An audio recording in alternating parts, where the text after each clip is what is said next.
Hey there, Missio Church. What's up? Nate Maxfield here, and once again, greetings to you from the Maxfield household.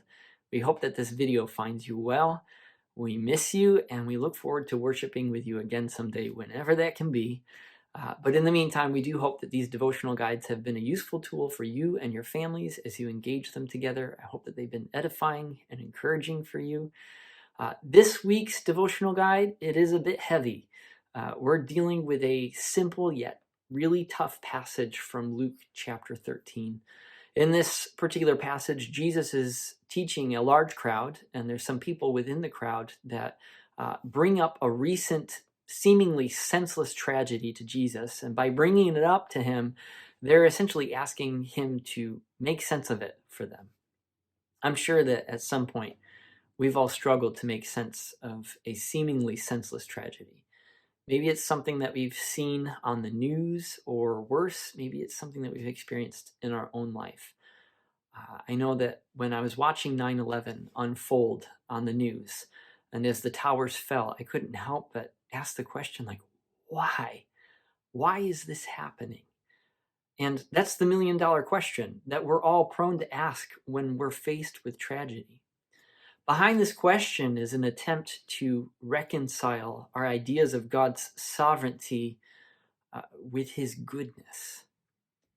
The logic is, if God is sovereign and in control of all things, and if he's good, then why does he let stuff like this happen? This passage in Luke helps us to wrestle with that question rightly. And Jesus' response to these individuals, it teaches us several things. First, it teaches us that there is a wrong way to make sense of a tragedy, and we'll take a look at what that is. Secondly, it teaches us that tragedy brings with it a warning for all people everywhere to be reconciled to their Creator. And then lastly, for those of us who are in Christ, tragedy brings with it a reminder for us to hold fast to the confession of our faith.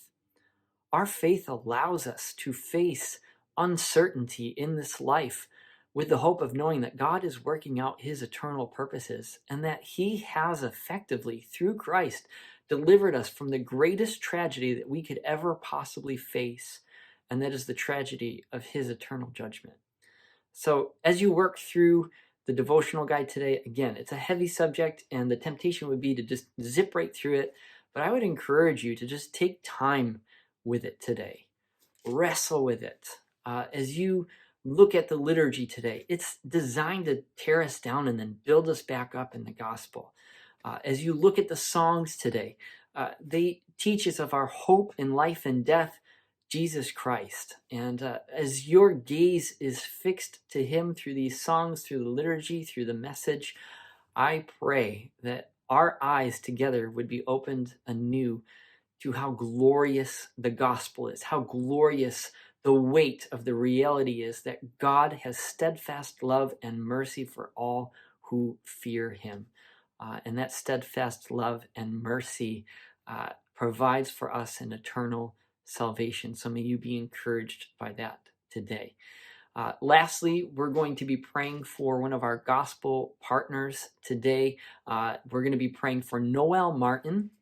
Noel has been a partner of Missio's for about 7 years, and he oversees a house church network in Santa Clara, Cuba, and he also serves as the national leader for Saturation Church Planting International in the nation of Cuba. We are grateful for his partnership, and we reached out to him to see how we could be praying, and so his prayer requests are available to you in the devotional guide. So thanks in advance for praying for him, and it is such a joy to partner with others for the sake of making sure that every man, woman, and child who calls earth their home has a repeated opportunity to hear and to respond to the gospel without coming or going anywhere. I want to end with some encouraging, assuring words from Psalm chapter 62, verses 5 through 8, and it says this: "For God alone, O my soul, wait in silence, for my hope is from him. He only is my rock and my salvation, my fortress. I shall not be shaken. On God rests my salvation and my glory. My mighty rock, my refuge is God. Trust in him at all times, O people. Pour out your heart before him. God is a refuge for us. What a wonderful truth. I hope that you are encouraged and comforted as you consider this. God bless you. Take care.